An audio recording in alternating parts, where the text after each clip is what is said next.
Hi, I'm Santa Clara County Supervisor Dave Cortese, and if you've been following these Saturday afternoon COVID-19 updates that we run out of the Vietbay studio here, which donates this opportunity to the County of Santa Clara, if you've been following us, welcome back.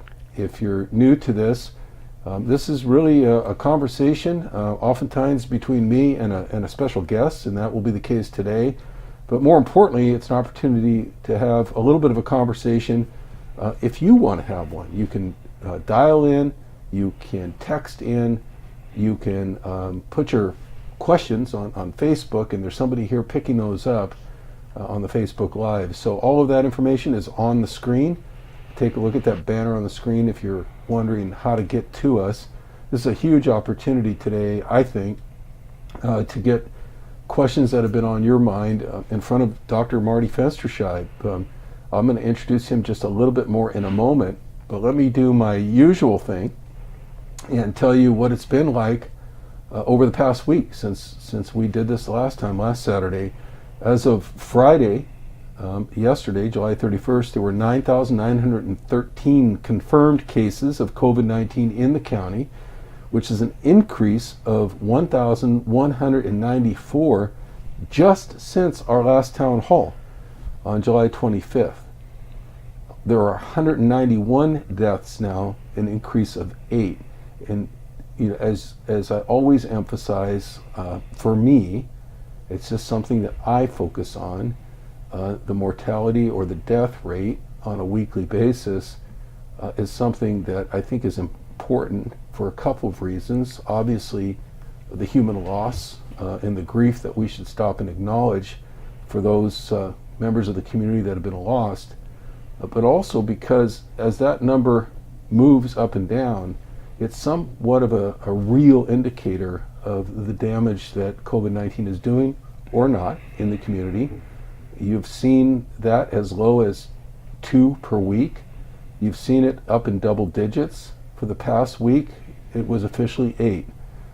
So that is more than it was a couple weeks ago. You'll remember, if you've watched this on Saturdays, us talking about the fact that we were comforted, despite the loss of a couple of deaths, that it was getting down into very low single digits for a while. So far, 359,661 people in Santa Clara County have been tested, and that's something that a lot of you have questions about, and Dr. Fensterscheib is going to be able to talk to today. The fact that many people have been tested, which I think is starting to become a good number, is really largely due to his expertise and his coming into the county to help us with this particular part of dealing with COVID-19. We have 3.5% positives among those tests. And the average turnaround for tests in the county-run facilities is running about 4 days. And we'll talk about that, I'm sure, a little bit more, because there's county facilities and there's non-county facilities. And I know that's something that people will want to talk about. The last thing I want to say for now is that we have 178 people hospitalized. And many of you know that we opened up for a couple of days some salons and some kinds of businesses indoors based on a new scheme from the Public Health Department that, frankly, many of us were really pleased to see, because it seemed to finally put a better kind of a metric on who should open and who shouldn't than maybe what we've had in the past. The governor came in and said, you're on the watch list, and a couple days later those businesses had to either shut down or move outdoors, as the case might be. And that said, what the governor's taking a look at, probably as much as any other indicator, is the hospitalization rate. And I would love to tell you that's going down, but it's not. We were here just a few weeks ago and that number was 64. Today it's 178. And so it's moving up pretty quickly, and this is once again where the community has to come together, I think, to try to flatten the curve, or at least lower those hospitalization numbers as soon as we can. With that, let me tell you about Dr. Fensterscheib. I got to work with him for a while. I've been a county supervisor for 11 and a half years, an elected official in the county. When I first started, Dr. Fensterscheib was at the county. He had been at the county for a number of years, probably about 20 years at that time, or maybe longer. I know that he spent 30 years approximately in the public health department. I saw him firsthand in action in around 2002, 2003. I think it was 2002 with the H1N1 pandemic. It was the first pandemic I really had become aware of as an adult, as an elected official, as something that needed a really rapid response. And I was really impressed then at Dr. Fensterscheib's ability to mobilize tremendous resources. What I remember about that, and we'll talk about it more later, is having at some point a vaccine where we could just open up the fairgrounds and other facilities and start vaccinating people. We're still waiting for something like that now. Dr. Fensterscheib, some people refer to him as Dr. Marty, returned in May of this year to be the county testing officer to ramp up COVID-19 testing. I think he's done a remarkable job. There's 50 testing sites. He's taken us from testing about 1,000 people a day back then in May, probably late May, we were still only at about 1,000, to about 4,000 a day now, and some days much more than that. So he has extensive experience with infectious diseases. Maybe we'll have a chance to talk about that in between questions, including HIV/AIDS, West Nile virus. I mentioned H1N1, and I think he's just an absolute expert in the field. So we're blessed to have him. I hope that alone gives people some assurance that in this county we have some of the top people available really in the country to deal with this. So when we struggle with hospitalizations and things, it's not because of a lack of effort or expertise or experience. It's just a very vicious virus that we're dealing with. Dr. Fensterscheib, before we take the first questions, maybe you could say a few words of introduction. Again, thank you so much for being here. It's always been not only a joy to work with you, but to kind of look up to you as an expert in the field, as someone who's on the policy side as an elected official. So again, welcome. Thank you very much, Supervisor Cortese, and I'm really happy to be here. I'm happy to be back. You know, I retired, as you mentioned, in 2013 after being with the county for some time, and I love public health. So I was taking some time off and enjoying myself until this happened, and so I'm back. You know, I kind of say I failed retirement for the time being, but I'm happy to be back, although it's not a happy occasion whatsoever. This is a relentless virus. I think a lot of people continue to be in denial over this, and when we go about our everyday activities, sometimes we don't see evidence of it, but it's out there, and we have to just be so vigilant about being very, very good about wearing our masks, and we'll talk more about that. But I'm working now in the county's Emergency Operations Center. So that's been activated for I think we're on their 26th week of activation, which is just unheard of usually. Usually these things are activated maybe for an earthquake or something small that happens, and we do a lot of activities for a few weeks and then it closes down. We've been actively there for 26 weeks. I was brought back to work, as you mentioned, to bring up the testing. The county in general has been doing an absolutely excellent job. Dr. Sarah Cody, the health officer who I worked with for many, many years. In fact, I hired her in 1998. It was a good hire, I would say. But anyway, we work well together, and I'm here to help her. So anyway, let's get to the questions, and I'm sure a lot more information will come out. Yeah, we'll get a little more chance to chat in between. Sure. And I want to mention we have Tara from my office, Tara Srikrishnan, who's Chief of Staff in my office. 6 feet apart, you can't see her on the screen. Janice Rombeck from Communications in my office, Tevu Nguyen, and our production man, Min, who's part of the donated time here. So Tara's going to handle the questions. Yeah, so this question is from Ray, and Ray asks, I'd be interested if Dr. Fensterscheib could address the percent of tests that are completed in 1 hour, in 24 hours, etc. Also, what is the percent of false negatives and false positives in each category?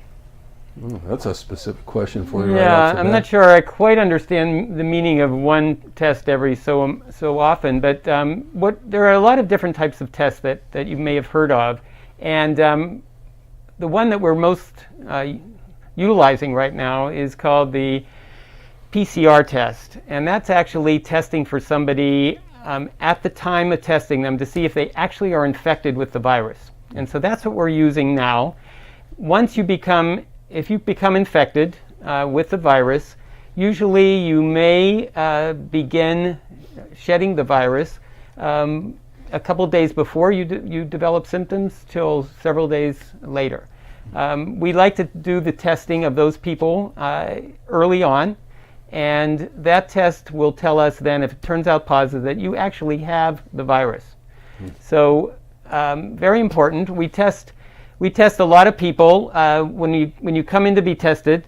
The specimen then goes to the laboratory, and that's where we've had a little bit of delay. These laboratories are so backed up right now that sometimes, I think with some of the commercial labs, it's taking 10 to 15 days to get the results back, which really is not good. It's really not good. The county and other facilities are doing a better job, I think, than some of the commercial labs, and we're turning those tests around in just a few days. When you get the result back, it's either negative or positive, and if it's positive, then we have to deal with putting you in away from everybody else. But perhaps, I'm not sure I answered that question. We're doing a heck of a lot of testing in the county. A little bit about who we should test, I think, is important because I think it's critical that we test people in 3 categories for the most part. The first category are people who actually have symptoms of COVID-19. So you may be at home and start developing symptoms that you think, maybe I have COVID, and you say, well, all right, I need to be tested, so we want you to go in. We don't want you to go to one of our pop-up sites where you actually have to stand in line with other people. So please, if you do have symptoms, call your provider and make arrangements to go in. There's also some drive-through facilities that Valley Medical Center has, so you'll stay in your car to be tested.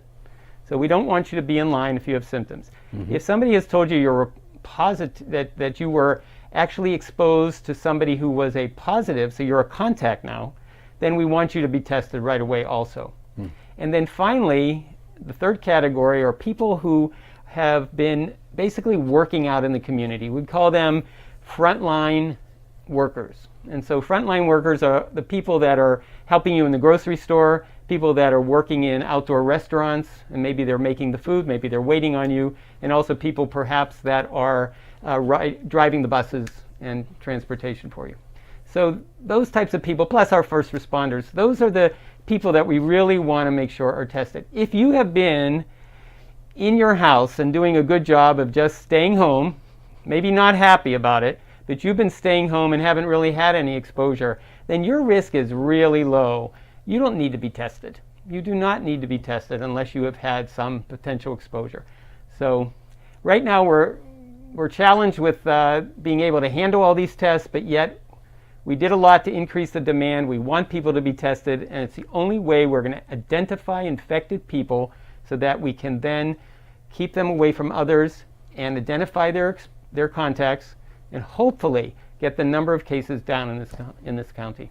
Yeah, maybe we'll get a chance to talk about it some more later on. I'm sure there'll be more testing questions, but it struck me as an elected official that from the very beginning of this, we haven't had a situation where labs opened up quickly. In fact, they were slow to open up early. We couldn't almost get anybody tested except the most severe cases early on because even the commercial labs weren't available early. And then the national government, compared to some earlier times in my career, seems to have not done its part of saying all hands on deck, this has to happen, all labs have to start focusing on. I mean, there hasn't been those kind of directives. So I know there are some differences, and it'll probably come up in terms of the county's turnaround time on its own facilities that you're mobilizing versus some of the other ones around town. We've heard some complaints about, and we'll get to that, I'm sure. Tara? Yeah, and quite a few people have written in and asked how we can encourage community members to wear masks and wear them correctly even when they're outdoors. And Guadalupe even asks, how can we enforce this in our county? Those are always good questions. Early on, we weren't even sure about masking. If you can remember way back, and it wasn't so much we didn't want people to wear masks, but we didn't have enough masks. And most of the masks we were trying to save for the people that were working in hospitals, taking care of people.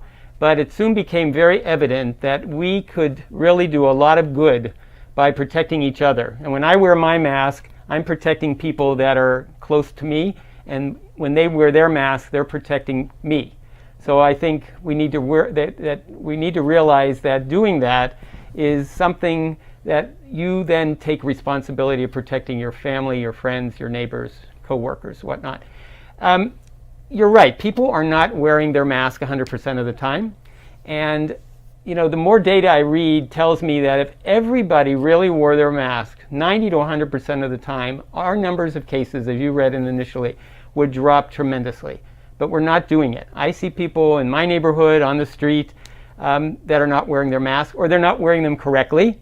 So if you're wearing one and it drops below your nose and your nose is then exposed, that's not doing any good. So you must make sure you have a good tight-fitting mask, that it stays above your nose, and that you wear it. Now, do you have to wear it all the time? If you're driving around in your own car, you don't need to have a mask on. If you're at home with your family, you don't need to have a mask on. If it's late at night and you're out for a walk, or even in a place where there's nobody around, you should bring your mask just in case, but you don't need to have it on every second. But if you're walking around in any neighborhood where there's a number of people, and you're going to come into fairly close contact, leave your mask on. Try to wear your mask as much as you can, and consistently. I think that's the main thing. And wear it correctly, and wash it and keep it clean, or get a new mask.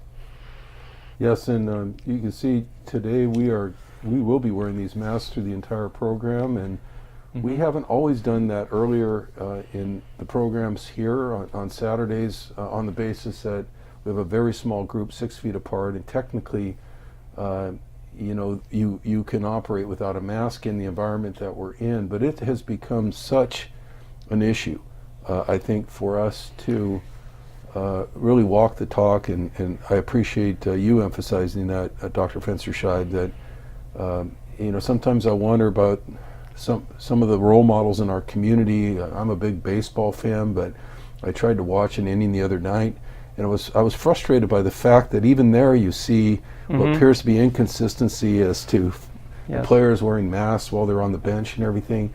On national television, come on, guys, let's be role models for the community, and let's not give people the impression that you can drop your guard right now. It's just not a good time to do that. Somebody was asking about, didn't mention the enforcement issue. Well, you would probably know better than I, dealing with enforcement with the county for a lot of things, but we don't have enough police and sheriffs to be walking around and checking, and we wouldn't want to do that, because they would then not be able to do the job that they really should be doing. So I think a gentle reminder to people that we kind of self-enforce each other, and if somebody maybe mentions it to you, gee, you don't have your mask on, or you forget, don't get angry with them. Just say thank you for telling me that, and you can do the same with someone else. So if we enforce each other and keep each other safe, I think it's just saying we care about you. Yeah. And if they say it to us, they're saying I care about you too. So I think that's the way we should look at that. Wonderful advice. Tara? Yeah, so questions texted in. Given that transmission seems to be mostly airborne, how important is ventilation in conjunction with mask wearing and social distancing as a risk mitigation measure? Well, we were just talking about that right before the camera started rolling, so maybe Exactly. You can fill everybody in. So we're dealing with the way we're actually responding right now is not so much the various entities closing or opening. We're looking at what the risk is and the activities that we do. So if you want to really keep your risk low, things that you do are in the outside or outside are safer than inside. Again, and you mentioned that in the question about ventilation. Well, sure. We're in a room right now which is rather small, and there's not a lot of ventilation. So again, there's not going to be the removal of those potential particles from this air here. It's going to be fairly stagnant. So outside better than inside. And if you are outside, again, keep your mask on because it's going to protect you, like we just talked about, for those reasons, to wash your hands and keep your safe distance. So all those, there's not one that's more important than the other. So if you do a mask, that doesn't mean I can get closer to somebody or I don't have to wash my hands. It's all three. So stay your distance. Outside is always better, and sometimes even at home, if you want to increase that circulation, open the windows. That will get the air moving even better. So outside, inside with windows open if you need to. Keep the masks on all the time and do the best you can to stay your distance from each other. How about shared air conditioning? A lot of old buildings, and I know probably more than the average person about that because I used to be in the business of property management and such before I became a full-time elected official. But there's still buildings around that have one air conditioning unit for maybe 6 or 7 different offices under one roof. And you worry, in my mind, that maybe those are good to avoid, especially during peak hours during the day, if they're actually circulating the air. I don't want to say too much, but they're circulating reused air from one building to another. And are those things for people to be mindful of, or is it just too much to worry about? What are your thoughts on that? It is a lot to be thinking about. I think initially we pretty much thought that this virus was just spread through droplets, so that like when you cough or sneeze, you can see the secretions, the moisture come out of your mouth or your nose. And we think that the virus particles actually grab on and cling to those little particles, and then eventually they drop to the floor. So that's where we got that 6-foot distance. So normally if you're speaking and something comes out of your mouth, those droplets, they will usually drop before 6 feet. So that's why the distance, that's why the mask, because those droplets can't get through. And however, new data is telling us maybe these particles are just floating around by themselves in the air, and that's what we call it aerosolization. So we're not sure, but it looks like aerosolization may play a role. And so yes, if it's just floating around, then we worry a lot. I don't think we definitively know that. We certainly know in places where there's lots of virus, so in hospitals and places like that, we have to really make sure that people have proper PPE, personal protection, on. So more to come on that area. But again, the viruses are in your throat and in your nose, so you want to keep those areas covered. Well, that's a very clear explanation. Thank you. Tara? Yeah, so as Supervisor Cortese predicted, we have a few questions about test result timings. For instance, what is the county doing to ensure test results are coming back quickly? Yeah. And if I could preface and just say, especially since we get so much constituent email and complaints and such, and I know the Emergency Operations Center does too. I think there's hundreds and hundreds of emails that are handled there. But I think there's some confusion. As recently as this morning, a very sophisticated person in the community called and on my iPhone and was complaining about a 12-day wait from a facility at the fairgrounds. And he said, come on, it's a county fairgrounds. I said, yeah, but the operator there is not a county operator, and so I'll have to register that complaint with the Emergency Operations Center. But I think it's something you're already quite aware of. Maybe it's helpful today to explain a little bit about why everything isn't more uniform and what's really happening out there. Right, and everything is totally not uniform. So that's one way to begin with it. It's totally not uniform. So even if we get the tests done pretty quickly, we have to send them off to a laboratory. And sometimes those laboratories are, like with the county, they may be right in our own Valley Medical Center laboratory or in the public health laboratory, or perhaps in a hospital laboratory. However, in some of those places that you go to be tested, such as the fairgrounds or in the PAL Stadium, which is going to be moved, they don't use our laboratories. They send their laboratory specimens off to some of those commercial labs. And you've heard of those, Quest, LabCorp. And so they're national laboratories. They're getting lab specimens from all over the state, all over the country. And they are so backed up that they can't turn the results around for what used to be 4 or 5 days, then 7, 8 days, and now it's 10 to 15 days. So that's I mean, that's just too long. It doesn't help us because by the time we get the result, you probably are over what you've had. You've probably already exposed people, and they may already have symptoms and have exposed other people. So in dealing with these infectious diseases, it's critical that we get people tested as soon as we can that are at risk, that we get the lab back quickly, and then we can do the contact investigation and find out maybe who else was exposed and make sure they're protected. So it's an ongoing issue. The county has been we want to make sure our lab specimens and all our pop-up sites turn around quickly, and we're working in the lab. We're also looking at other laboratories in the state that have capacity that we're sending, and we are sending some of our labs to them. Yeah. So I guess a helpful tip is not that we want the county sites to be overrun, but when you get those emails and things that say these are county pop-up sites, at least you know the turnaround time is probably a little bit quicker right now, at least, than some of the commercial labs. And then there's people who come to us as elected officials, and again, I'm sure you hear it, as to like, why can't you give them a kick in the rear and get them going? You're the county. Dr. Cody seems to have these broad sweeping powers. Why does she just order these lab results to be quicker? And again, it occurs to me that we don't have that much authority to interfere with or cause the private labs to hire more people or something. Right. But a national effort probably could have done that by now. Is that your opinion, having worked in this field for so long? Absolutely. And unabashedly, I'll say that there has been no federal effort as far as testing goes. When we had the H1N1 back then, and just to show you, the federal government can get the testing going nationally. It has the capacity, because right now we're working against everyone else. We're all trying to find the same reagents, the same chemicals, whether it's in the community, whether it's every state is trying to outbuy somebody else. That should have been done at the state, at the federal level.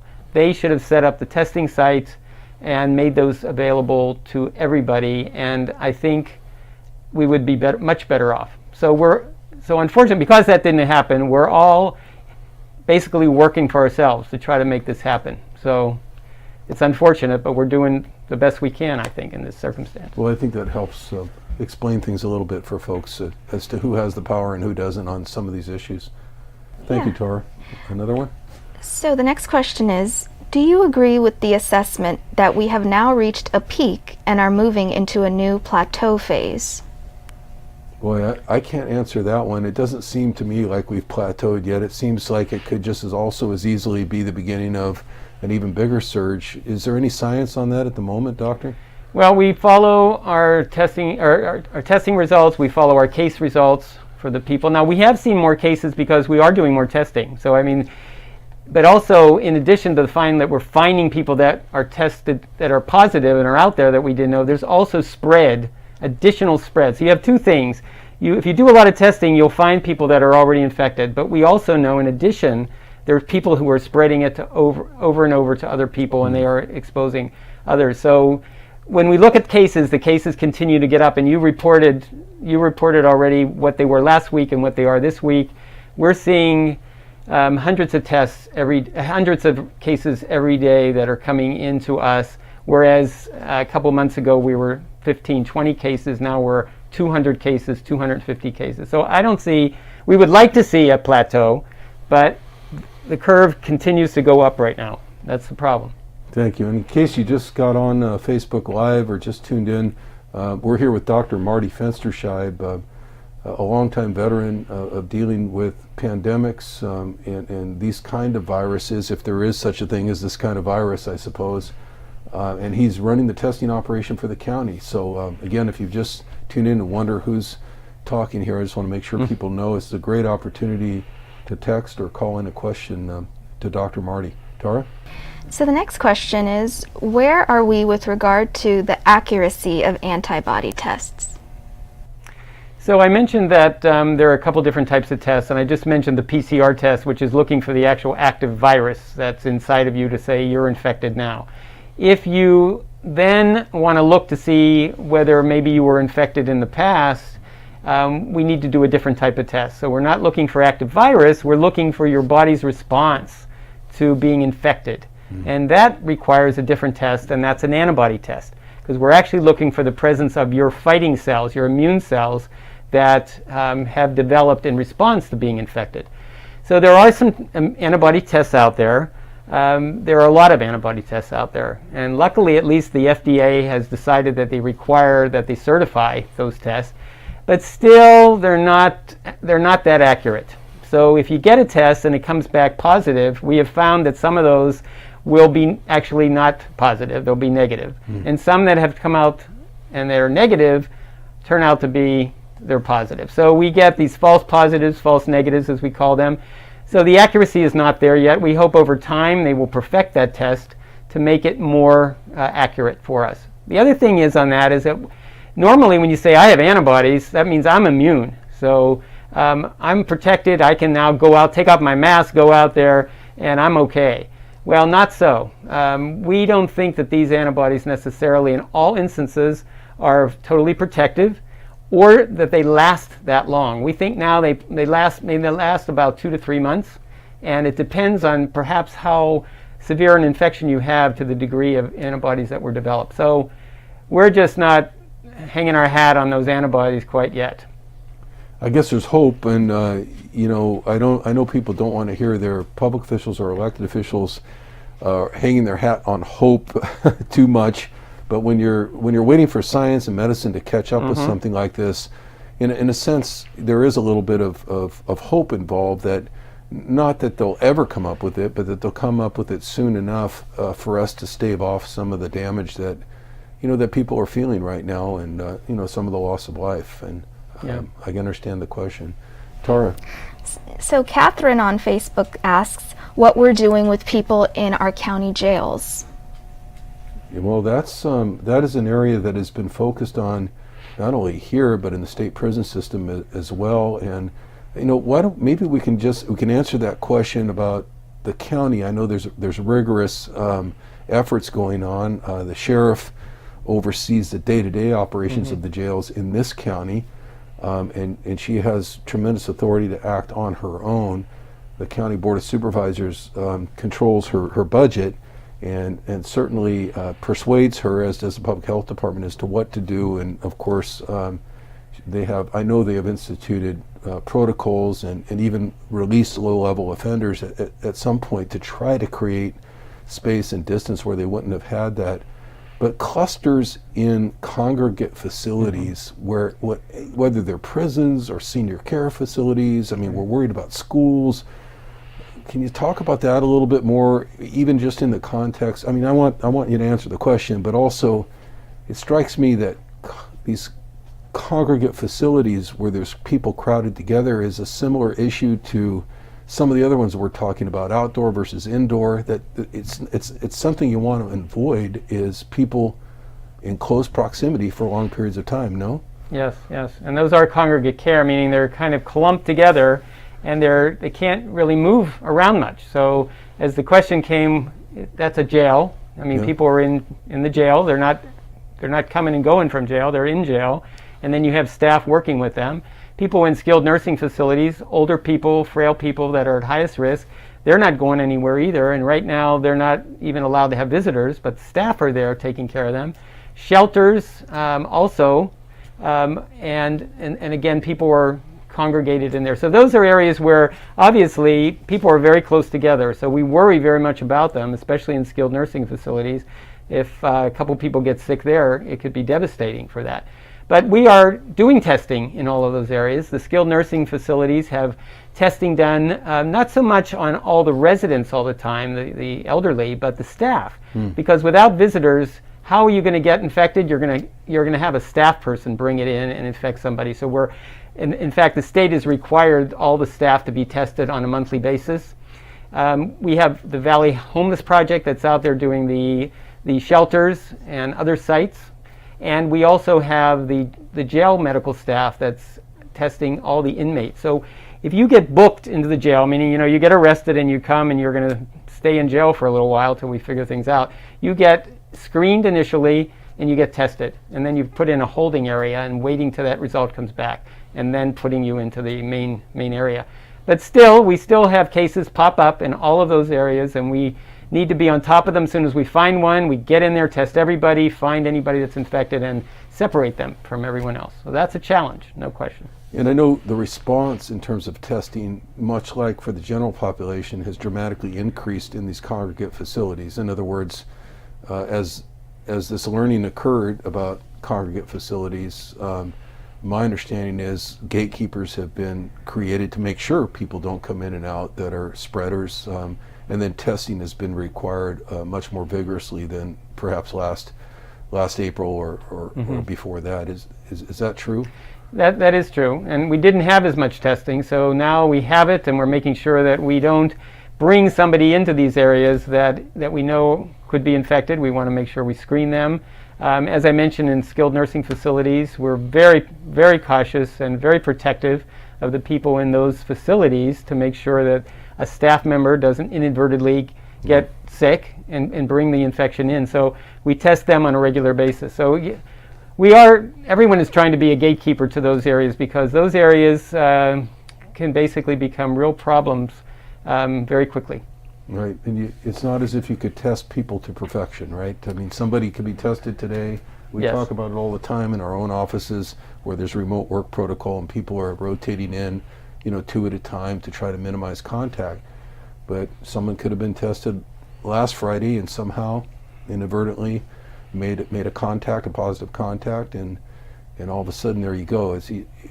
Unless like in the VMC hospital where they're testing people pretty much daily that are in contact with patients, it's pretty hard to test ourselves into 100% reassurance, I guess, in any Right. of these situations. I think that's been also said. We can't test our way out of this pandemic, so we can't do that. So we test as best we can, but you're right, you test today and it doesn't tell you about next week. So we at least test, make sure you're negative, and say, okay, I'm going to really make sure that I don't put myself at risk or anyone else. So it's an extra added way of reassuring that you've done the right thing. And then going forward, you have to take that responsibility to maintain your safety. Yeah, understood. Yeah. Tara, more questions? Yeah, so the next question on Facebook is, with the 2021 school year about to start in a few weeks, what are both the county and districts doing to make sure students remain safe when it comes to learning? Well, let me just say this much. First of all, one of the interesting things about schools, it's really almost a dilemma, is that we have so many different layers of jurisdiction. And first and foremost, I want to say I know that the Public Health Department and Dr. Sarah Cody, who I'll go back to the beginning of the show, was actually your hire at one time because you preceded her running the county Public Health Department. But she basically endorsed some county Office of Education protocols that our school districts in Santa Clara County came up with, guidelines basically as to how to open up with relatively small cohorts of students that would stay in the same cohort, almost like age-old schools when I was a little kid, where the same 15 kids would be in the same classroom all the time, or the same 12, I think in this case. Meanwhile, governors, come out with state protocols that I think to some extent eliminated some of that temporarily and talked about we don't want kids coming in together, even in small cohorts. And then layered onto all that, we have about 30 school districts in Santa Clara County, and they have their own school boards, their own elected officials, their own superintendent. The law in the state of California says they have some autonomy in terms of how they run things. How does that all play in terms of predicting what's going to happen next with schools? I didn't mean to reframe the person's question, but to me that's kind of the question.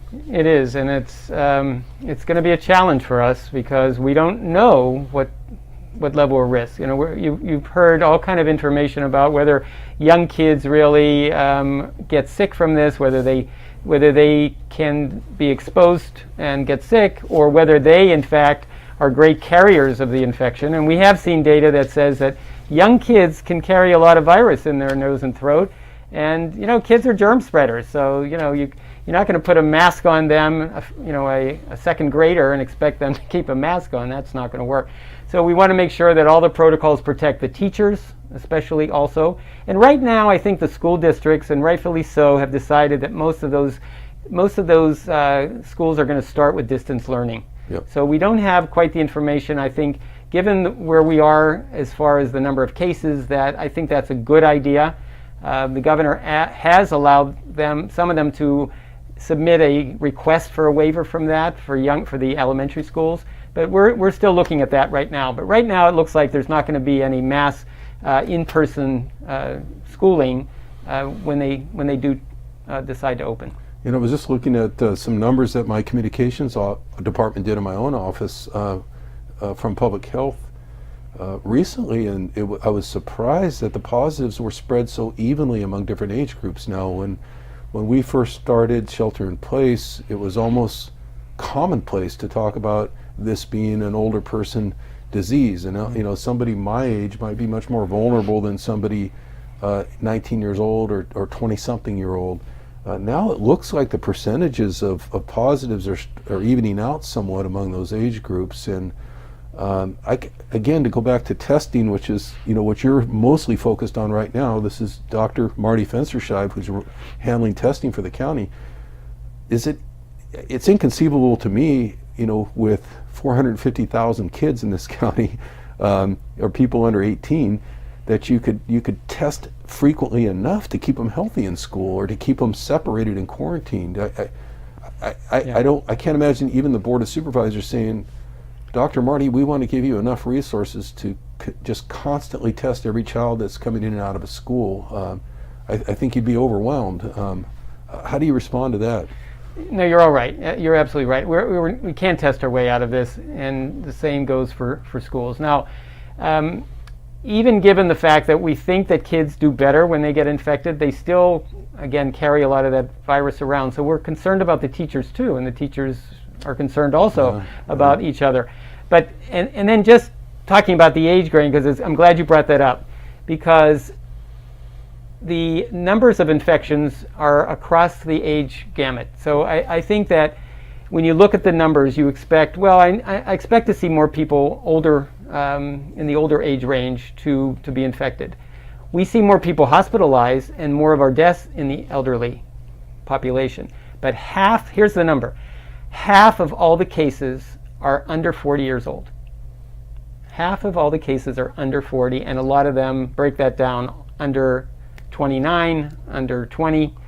So it's evenly spread, young and old. And they're just as contagious as somebody else as far as spreading the disease. Well, that's the issue. They may do all right. If a young person has a strong immune system, gets infected, and we see kids out there at the beaches and pictures of them having a great time partying and all of this, what happens is they're infectious, they don't know it, they come home, and here it is, their grandparents are there in their house, or they go visit them, or their parents that may have other types of diseases, and here they infect them, and they get very sick. Yeah. So that's the issue. Yeah, has been the scariest thing for me throughout this whole thing, the insidious nature of it. Early on, I was calling it the ghost virus because, the person who doesn't exhibit symptoms like that but is a carrier is sort of a ghost in the community in the sense that you see them, but you don't realize the virus is right there kind of as a shadow that person's carrying around. And how do you combat something like that? Obviously, that's part of what we're fighting, what we're struggling with. Tara? Yeah, so this texter mentions that their grandmother's in an assisted living facility. She's losing physical mobility and is also feeling depressed more and more. And the texter wants to know what is being done to keep our seniors healthy, both mentally and physically. Well, there's huge behavioral health efforts going on currently. In fact, my office just proposed to the Board of Supervisors and the President of the Board of Supervisors, Supervisor Chavez, that we conduct an older adult summit. We'll have to do that by virtual efforts, Zoom and so forth, but we did it a few years ago to try to figure out how to approach older adults in a way that doesn't make them feel stigmatized, that they'll open up and allow interaction about the mental health or behavioral health side of things. Not so much, hey, let us test you for COVID, but how are you doing? I mean, isolating. I have not been in the same room as my 87-year-old father and 84-year-old mother since very early March, maybe late February, and there's they have an extended family. I happen to have a large family, so they're in some communication with siblings, with their sons and daughters and so forth. But how about the folks who are just completely isolated? And maybe you, because you're in the EOC and because of your experience, you probably know a little more than all of us here as to how much those efforts are being ramped up to check on mental health. Yeah, and it's certainly, I hate to think that it gets lost among all of this, trying to protect people and protecting them from what if they're not, especially in these elderly facilities where they live every day, I think, to have communication with their friends and their families, and so taking that away has been really, really difficult. My dad is 93 and he's in Florida, and I call him every day to make sure that he isn't going out or he's staying safe because I worry about him, but I can't go and see him. And my brother and sister who live not that far away, they're in Florida, I don't want them there either. So he's isolated, and he's somebody, I think older people, he loves to talk, and he loves to really be close to people. So I think it's a question. I think we have to figure this out, whether we figure out a way for those people to even see their families in a park across the way in a parking lot or whatever. But I think we need to figure that out because it's very, very important. Yeah, and I guess we all expected that, maybe we hunker down for a couple of months and it'll limit the amount of mental health damage on all this. It doesn't change the equation. Just because there's mental health damage doesn't mean you can just open everything up and then have the other problem of a runaway virus, but it's certainly something everyone's paying attention to. And I see we have a caller in. I don't know. Yeah, while we're waiting for the next question, let me say one more time, we have Dr. Marty Fensterscheib here from the County of Santa Clara, a longtime expert in infectious disease and viruses and pandemics, and this is just a huge opportunity. He preceded Dr. Sarah Cody at the County of Santa Clara, and he's working on testing now, if you have questions before we conclude today. I hope we can get, I know that more questions are coming, but I just want to make one comment that I hope we can get to the point of dealing with also who else is, other than young people and older people that need to be hospitalized, but in our community, half of our cases are in the Latinx community. Yes. And I think it's critical, and we've been trying very hard to reach members in that community and to really help in any way we can to explain the importance of everything that we're talking about, because the Latinx community is a quarter, 1 out of every 4 in this county are in the Latino Latinx community, but 1 out of 2 of our cases are in the Latinx community. So really important area too. I'm glad you brought that up, and we've made a couple $1 million more in investments just in the last couple of weeks, and I know there's more coming to try to address the disproportionate numbers of Hispanics and African Americans and some other demographics, including some portions of the Asian community. Yes. County's paying attention to that, but some of it, I think you and I probably share a philosophy, and I'll say it unabashedly, it's not because they're not paying attention or they're not trying as hard as everybody else. It's because the way that this society has developed over the years, early on with some significant structural racism, some of which still exist. We have people that are working twice as many hours as other people that are people of color, and if you're out there working 16 hours a day instead of 8, or 8 hours a day exposed instead of 8 hours a day telecommuting, you're at higher risk, and I think that's really what's happening. And I know everyone at the county is pulling out all the stops to try to address that. Yeah. Thank you for bringing it up. Sure. So the caller we had wanted to ask if the county's considering rolling back any reopening efforts and being stricter in our shelter-in-place orders to help curb the spread. I hearken back to when Deputy County Executive David Campos was with us and said, we are evaluating those things every hour of every day, and that comment stuck in my head, and it continues to stick in my head. Would you endorse that comment? You're in the EOC. Basically, Mr. Campos was saying there isn't a minute that goes by that we're not looking at exactly what's happening and considering, do we tighten things up? Do we not? Where do we go? Maybe you can. It's absolutely right. Every day we're looking at that, and we want, it's one thing you want something, And then on the other hand, the reality is if we do that, who does that put at risk?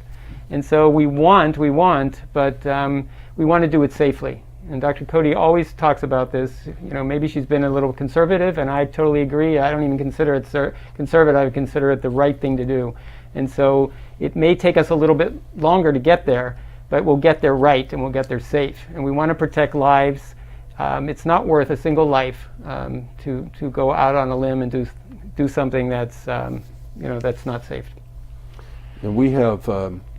Our last question. Oh, great. We have, and the question is, do test results come back in faster if they are positive? The testing turnaround is such that if a positive test comes through, we put those in the front of the line. So you won't, when you get it, if I had 10 tests in front of me to run, I don't know which one is positive at the time. I have to run them all. But once I get all the results, if there are 2 of those that are positive, I'm going to take those 2 and say, you need to call these people right now. So we will turn those results around, meaning that we will let you know of the positive first because we need to do something right away. The other ones that are negative, we will get back, but not before we do the positives. Yeah, and if you had, I don't want to put words in your mouth, but it seems to me if you had the ultimate resources, the capacity to respond to all of them, you know, as immediately as possible, you would do that. But it's kind of a triage thing, right? You have to make decisions. We have so many people and so many test results. Which ones, we can't get the answers to everyone today. Which ones do we get out? We better go with the positives. That's kind of what I understand you saying. And ultimately, hopefully, we get to a place where everyone can be notified, you know, equally or as quickly as possible. I know that's what the public is looking for. Yeah, we should turn those around in 2 days to 3 days, no matter what. And these outliers and the 10 to 15 day labs are just not helping at all. So we hope all of that will get better, but we've got more work to do on that. Well, we're going to wrap up. It's been a great conversation today, thanks to you, and you've really given some very specific answers. I think probably people wonder sometimes, I try to do my best, but I'm an elected official and I'm kind of at the board of directors level at 30,000 feet up. You know, we're dealing mostly with budget support and we ask questions during public hearings, but it's so great to have somebody, you know, with firsthand knowledge and expertise and training and obviously medical credentials, Dr. Marty Fensterscheib, who's really given some very specific answers today, I think, that probably make people feel good and feel reassured that somebody's got their hands on the wheel here, and I know he's fully endorsed Dr. Sarah Cody's efforts as well.